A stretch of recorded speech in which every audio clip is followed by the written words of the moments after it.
question from paper 1, May 2014, time zone 1, so it's a non-calculator paper. And you can have a read of it and then try and do the question, and I'll explain the solution.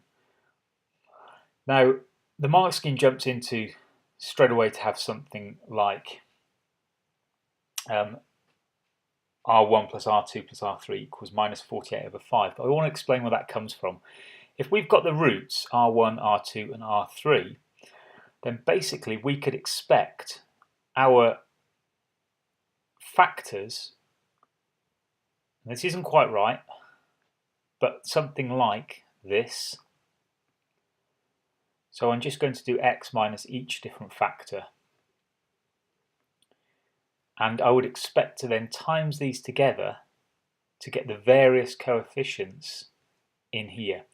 But if we times this by this by this, we'll find that actually this needs to be a 5. And when I do that, I'm also going to multiply this r by 5 as well. Now, I just want to explain something there, separate to this question, and I'm going to do it on a couple of sheets over. Imagine that your factors of an equation were x equals a half, x equals 1, and x equals 2. Now you would write that out as x minus a half, x minus 1, and x minus 2. So that would be the factors if those were the roots. And to get this one here, we would write this as 2x minus 1 when we actually multiply out our three brackets, our three factors to get the equation.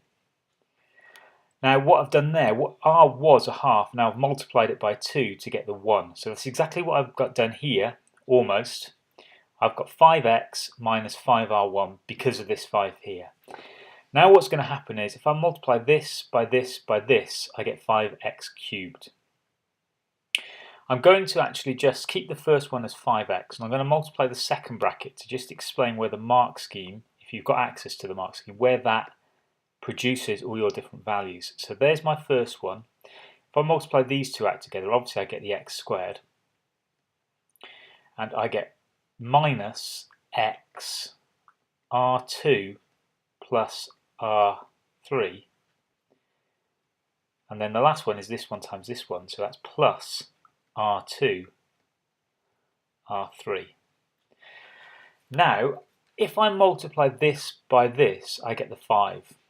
How do I get the x squared? I get the x squared by multiplying this by this one, so that's going to give me 5 negative 5x squared r2 r3. So I just multiplied this by this, and also I'm going to multiply this one by this one, and these are the two multiplications that produce the x squared in the equation.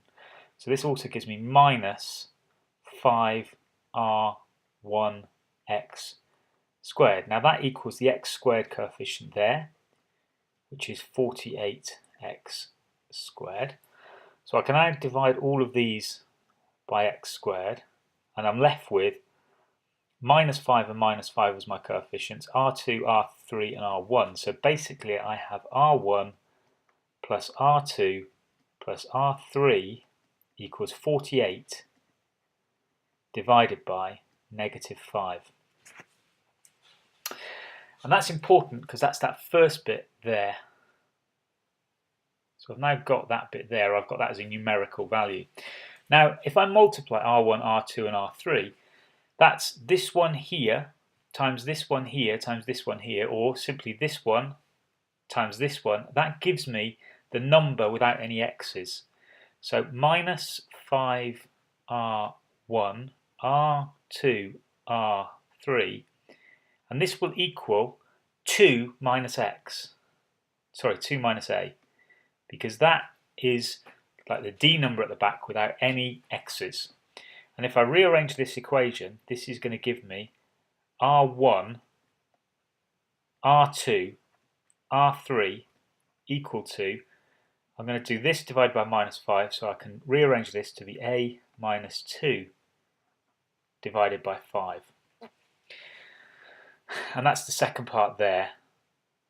So now I can add this with this to get 0. So I'm going to do 48 minus 5, add a minus 2 over 5 equal to 0.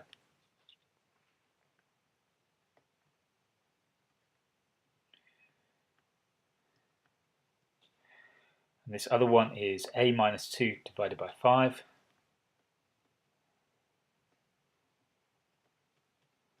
So let's multiply everything through by 5, and I have a minus 2 minus 48 equals to 0, so a equals 50. Okay, there's a couple of little tricks in here. You should understand how you multiply the roots to get this equation, but also this 5 and how this plays with the 5 here and the minus 5 here.